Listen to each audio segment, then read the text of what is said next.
All right. Should be coming up on the screen.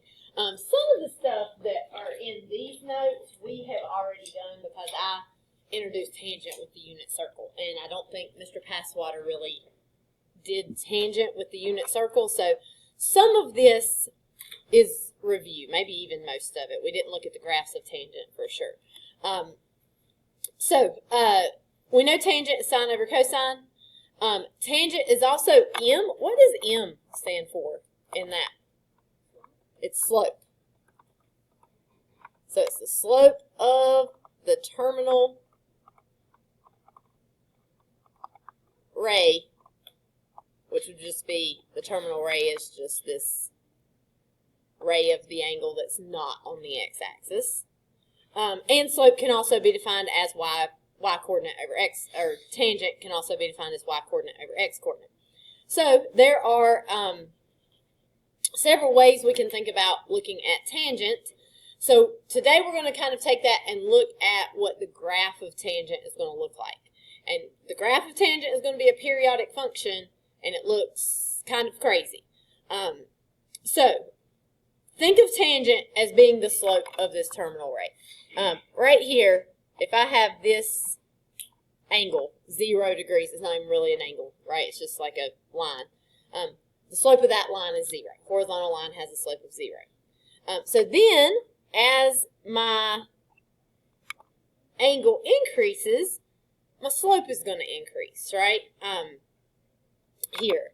So if we think about our slope here, I don't think he's exactly doing the unit circle value, so I won't spend time doing that. But our slope here, maybe it's 1/2.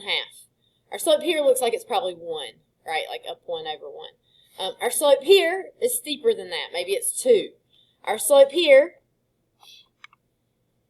is steeper than that. Maybe it's 3. So as our slope increases, right, we're getting closer and closer and closer and closer to a vertical line. What is the slope of a vertical line? Undefined, right? Here, as theta approaches pi over 2, slopes get steeper and steeper and steeper. And when theta equals pi over 2, the terminal ray is now vertical. The slope of the vertical line is undefined. Right here. So when you get to this point, your slope is undefined, which means your tangent is undefined.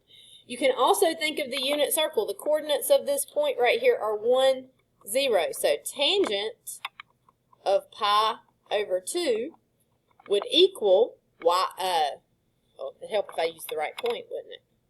That would be 0, 1. So tangent is going to be y, which is 1, over x, which is 0. And what is 1 divided by 0? Not 0. Not 1. It's undefined, right? Cannot divide anything by 0. 0 divided by 1 is 0. But when 0 is on the bottom, this is undefined. Okay, so you cannot divide by 0.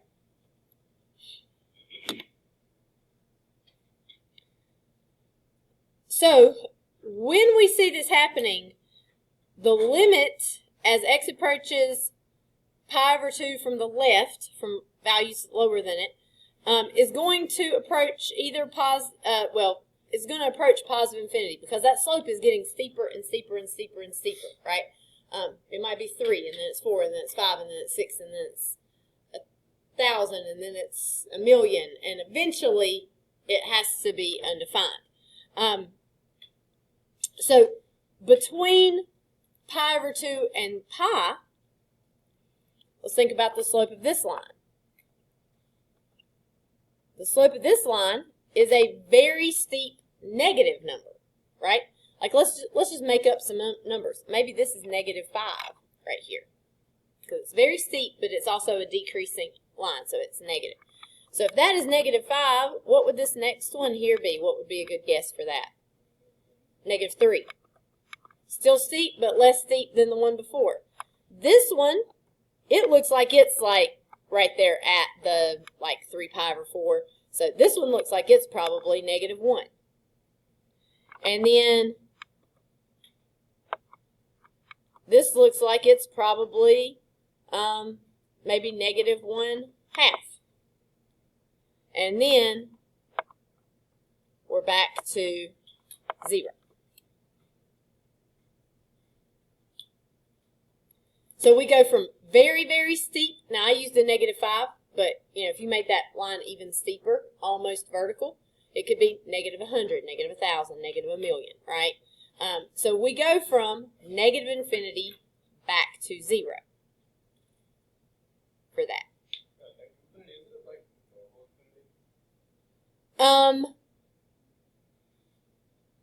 Yes, but negative. So it goes on forever, but in the negative direction. But here, so like if we keep going, if we go past here, we are eventually going to go back to positive infinity. But at pi over 2, on the right side, we go to negative infinity. Then, if we think about from pi to 3 pi over 2, now let's think about what's happening. Let's just make up some numbers, kind of like we did. This slope, not very steep, but positive. So maybe 1/4. Just making up some numbers, right? This doesn't look like it's quite 1 yet, but it'd be higher. Maybe this is like 3/4. Here, maybe this is 2. Here, maybe this is 5. Yeah, I'm just guessing, right? We're getting slopes that are steeper and steeper and steeper, and these are also positive slopes because they're increasing lines, right? But then we'll get over here, and we'll be back to vertical. And what did we say the slope of a vertical line is? Undefined. So if we kind of think about what's been going on here, we went from 0 to bigger, bigger, bigger, bigger, verticals undefined, right? Then we had negative infinity, negative 5, negative 3, negative 1. Our values increase. Here, from pi to 3 pi over 2, those values keep increasing until we get to undefined. And so the key concept that we're looking at here, each time that the terminal ray is vertical, the slopes are undefined. That means they approach positive or negative infinity. When we graph tangent, this means that we will see vertical asymptotes.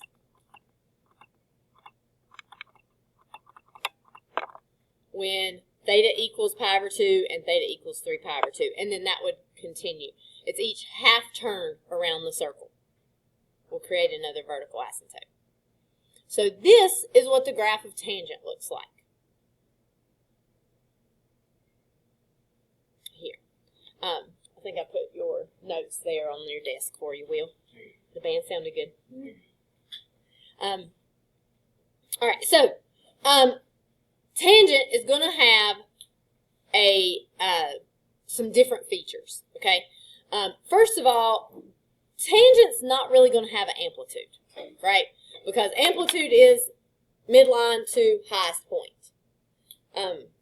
Can you have a value to your highest point on tangent?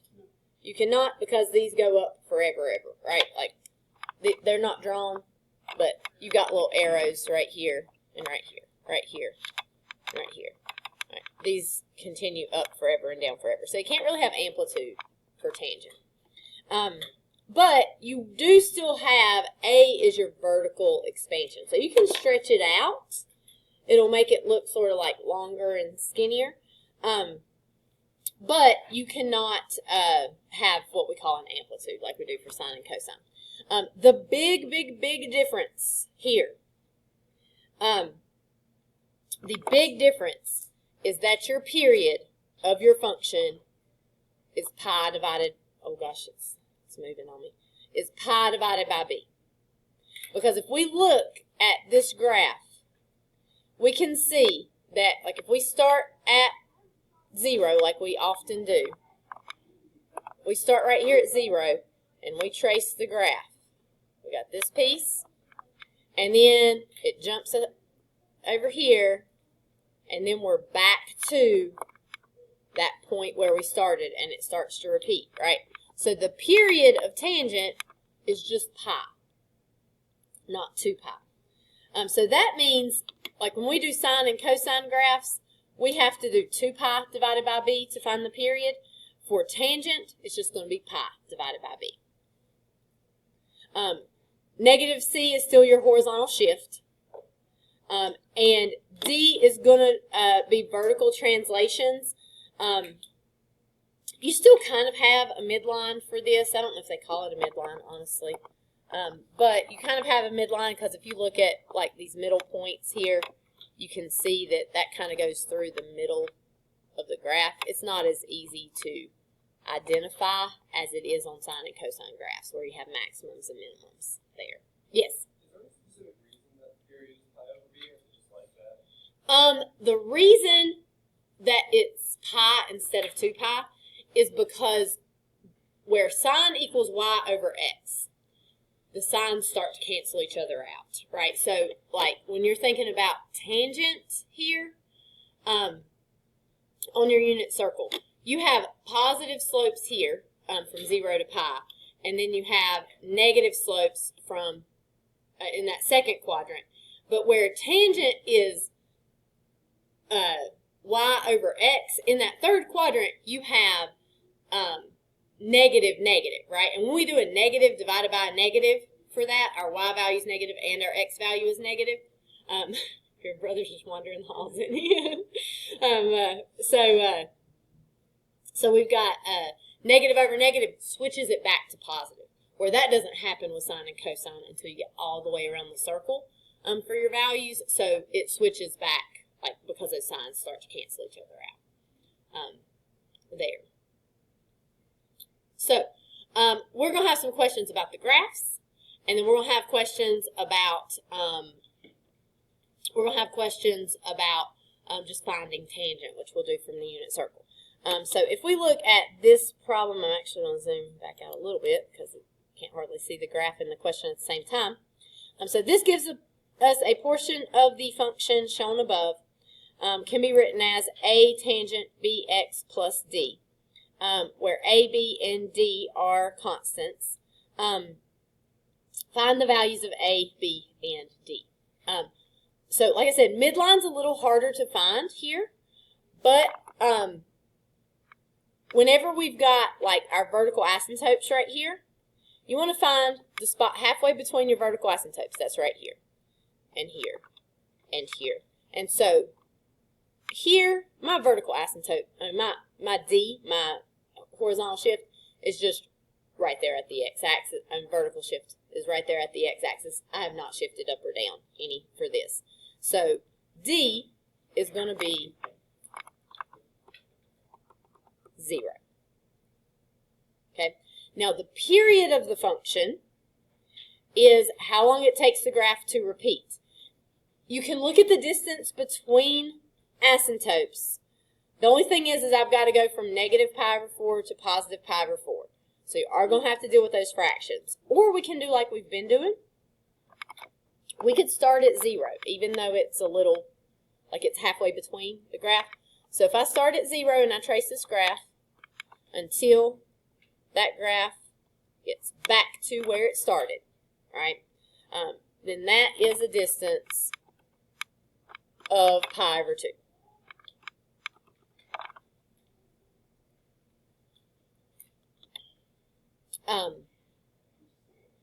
And so if my period is pi over 2, for tangent,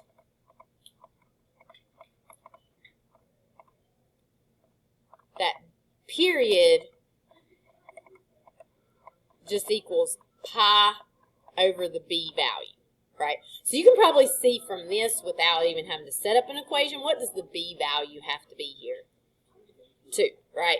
So b is going to be 2. But we could set up an equation like we've been doing again, the only difference, instead of doing 2 pi over b equals the period, we do pi over b equals the period.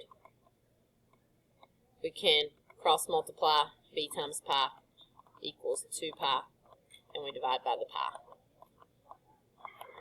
right there to get b equals 2. I don't know if they're actually going to ask you for the a here. Definitely, we want to know the a if the a is negative, because if a is negative 1, it's going to flip this graph upside down, and rather than the squiggles going this way, the squiggles will go this way, right? But has that happened here? Do we have a negative? We do not. Without going, I don't want to go into, like, they didn't give us any other points here for us to find that a value. So I'm going to say, if you don't have any other points given, assume a is 1 here for that.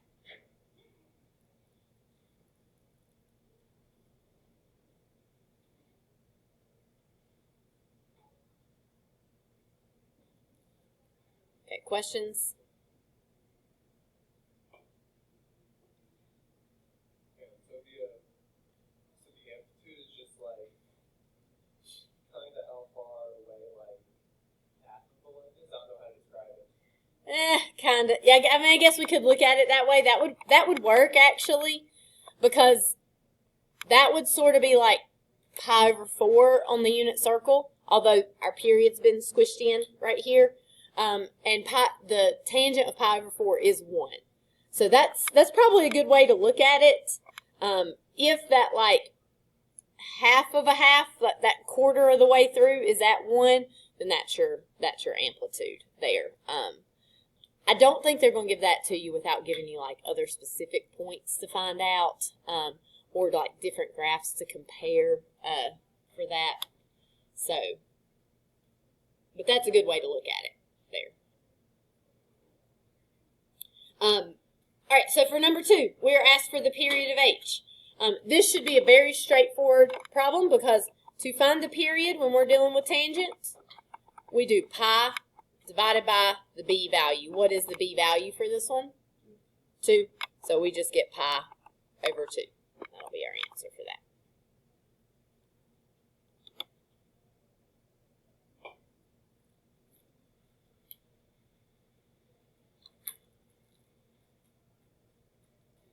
Okay, here is where things get a little bit more complicated. Okay, for the vertical asymptotes of G, look at the crazy answers on this problem. Right, they look very complicated. I don't see just like x equals pi over 2. I've got x equals pi over 2 plus pi k, where k is a constant. So let's just talk about that first, what in the world this notation means. Okay, I'm going to go back up to the graph of tangent that I had right here. Okay, my vertical asymptotes are at, so like my vertical asymptotes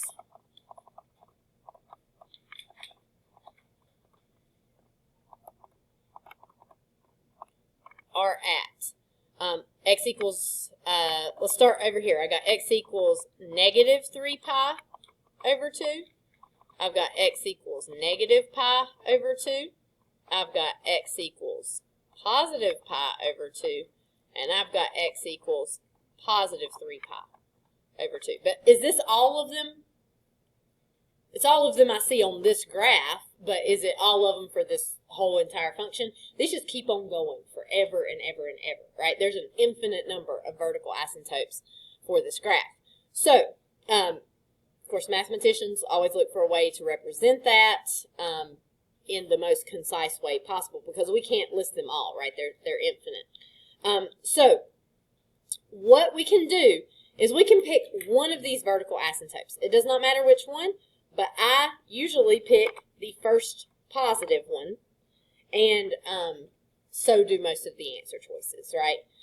So for this, I can take that first positive vertical asymptote, pi over 2. And then, how far apart are these vertical asymptotes spaced? We got to go from like here, here, over to here. And, you know, that's not like quite so easy just to see right away, but we're going from pi over 2 to 3 pi over 2. So that is 3 pi over 2 minus pi over 2, which would be like 1 pi over 2. That gives us 2 pi over 2, which is just pi, right? Which kind of makes sense because when we did those slopes, we did half of the circle, and then in that third quadrant, things started to repeat. So these vertical asymptotes are spaced out by pi. So if I do plus pi, and I put a k right here, as long as that k is a whole number, it's going to give me a vertical asymptote. So, and not just whole numbers, it could be positive or negative whole numbers, and the word we use for that is integers. So we're going to say where k is an integer. Now you're going to see something different down there with what Mr. Passwater does, and I'm pretty sure he's wrong. I feel nervous even saying that because I feel like Mr. Passwater is probably smarter than I am, but I'm pretty sure that his wording is incorrect. Because let me make sure that's the truth. I need to go see if he's updated it. Yeah, because he uses the word constant. Constant does not have to be a whole number. A constant can be 2.7. That is a constant, right? But we have to go in like whole increments of pi, right? We can add pi 1 time, or we could add pi 2 times, or we could add pi 7 times, right? Or we could add pi negative 3 times, and all of those will get us to vertical asymptotes. But we cannot add pi 1.5 times, right? Because that would get us to a place that's not a vertical asymptote. So this is where our vertical asymptotes are for tangent. Okay, so let's go back down to the question that they were asking us here. They want to know where the vertical asymptotes are for this graph, but it's not a regular tangent graph, right? The only things that are going to affect our vertical asymptotes are horizontal expansions or compressions and shifts left or right. Okay, so we can ignore the 2, we can ignore the negative 1. Those do not affect vertical asymptotes. Shifting this up doesn't move the vertical asymptote, right? It just like slides along itself. Stretching a vertical asymptote out taller or squishing it in does nothing because it's already just the infinite straight line. But horizontal shifts are going to affect this. So what type of horizontal shift do we have here? This is a horizontal, well, first of all, let's think of it this way. This is like having 1/3 times x, right? So this is a horizontal dilation by what factor? Not 1/3. 3. Everything's backwards on the inside. So a horizontal dilation by a factor of 3. So vertical asymptote of regular tangent is x equals pi over 2 plus pi k, where k is, I'm pretty sure Mr. Passwater should have said integer for all of those right there.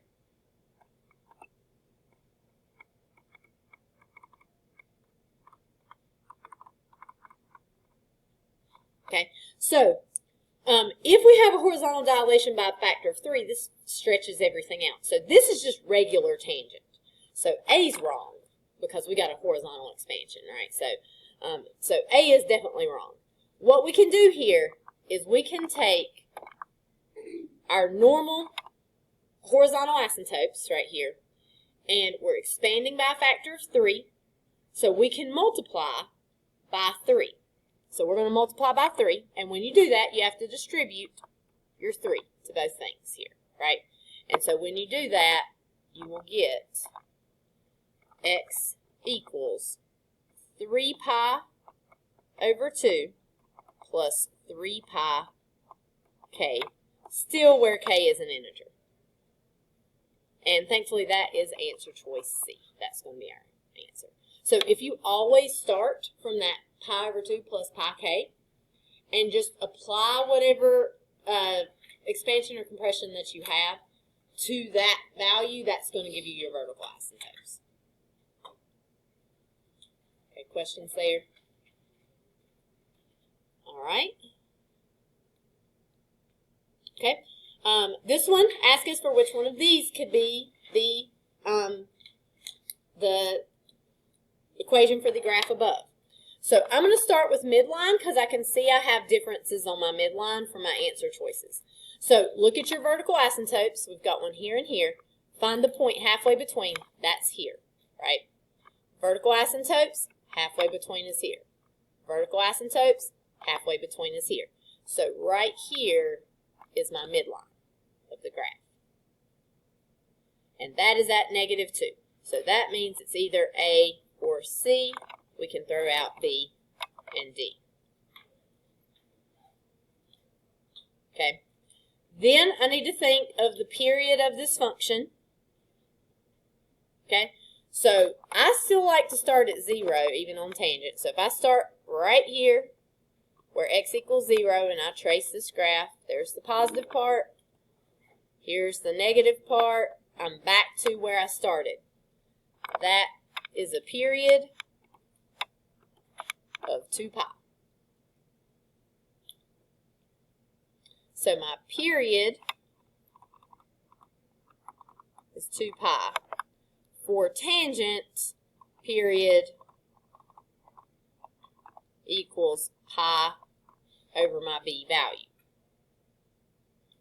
So I could say 2 pi equals pi over b. To solve this, you're going to multiply both sides by b. 2 pi times b is going to equal just pi. And you're trying to get that b right there by itself, so you divide by 2 pi. The pi's cancel, but there's like a 1 in top right here, so we get 1/2. Which one of these has a b value of 1/2, A or C? It's going to be A. And they've written it as x over 2, but that's the same as 1/2 times x, right? So that b value is 1/2 there.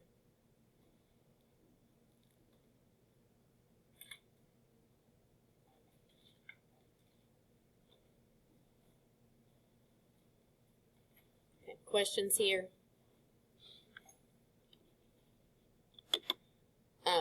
You're not going to really see tangents on free response questions. Tangents lines are much less useful than, or tangent graphs are much less useful than sine and cosine. Sine and cosine are, a lot of things happen according to sine and cosine graphs.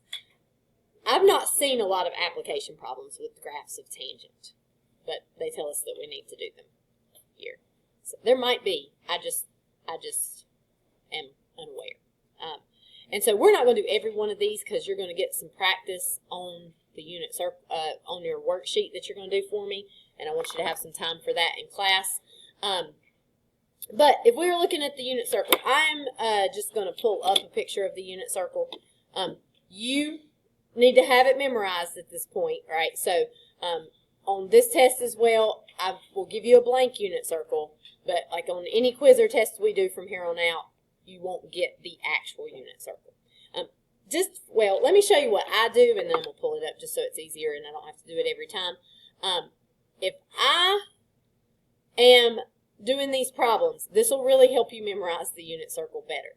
Rather than getting out my already filled in unit circle, what I try to do is think, sometimes I'll draw it. I'll draw like a little tiny unit circle right here, and I'll think about just what's right here. There's pi over 6, right? And I try to think, what are my coordinates? What are the coordinates here at pi over 6? Root 3 over 2, 1/2. So rather, I mean, you definitely can get out your unit circle. It's just if you rely on it and don't have it memorized well, you're going to sort of be relying on something that you can't use whenever you get to a quiz or a test. So tangent is just y over x. So we're going to have 1/2 divided by the square root of 3 over 2. All right. And we've already done some of this, so I'm not going to go through all of these problems because I gave you some tangent problems when we were doing this originally. So they're not going to let you leave it like this. Dividing fractions is easy as pie. Flip the second and multiply here. The 2's can cancel each other out, and we'll get 1 over the square root of 3. They are also not going to let you leave it like this, because they don't like for there to be a root in that denominator there. So they're going to rationalize that denominator by multiplying by the square root of 3 over the square root of 3. So 1 times the square root of 3 is just the square root of 3. What is the square root of 3 times the square root of 3? It's just 3. There. You can think of it a couple ways. It's either square root of 3 squared, with square root and square cancel each other out, or it becomes square root of 9, and the square root of 9 is 3, right? So this is how they're going to leave that answer for those problems.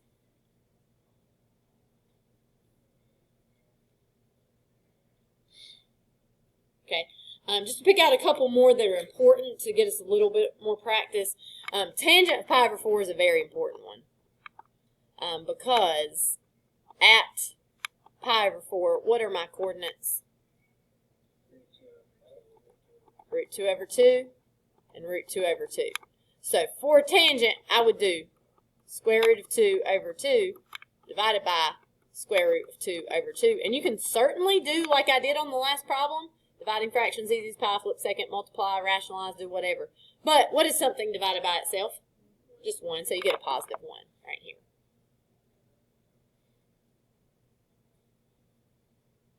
Okay. Let's skip down here and think about G, 3 pi over 2. At 3 pi over 2, if I think of my unit circle, 3 pi over 2 is right here. What are the coordinates at that point? 0, negative 1. So I will get negative 1 over 0. What is that? That is undefined. You have to keep that straight from problems like H. At tangent, right, of pi, tangent of pi, what are the coordinates at pi? Negative 1, 0. So this would be 0 over negative 1. What is 0 divided by negative 1? That is 0, right there. Okay. Questions there? We've already kind of done that, so hopefully we don't need too much more practice. In addition, here you'll get some on your worksheet. Okay, so we've got about 20 minutes. That's pretty good.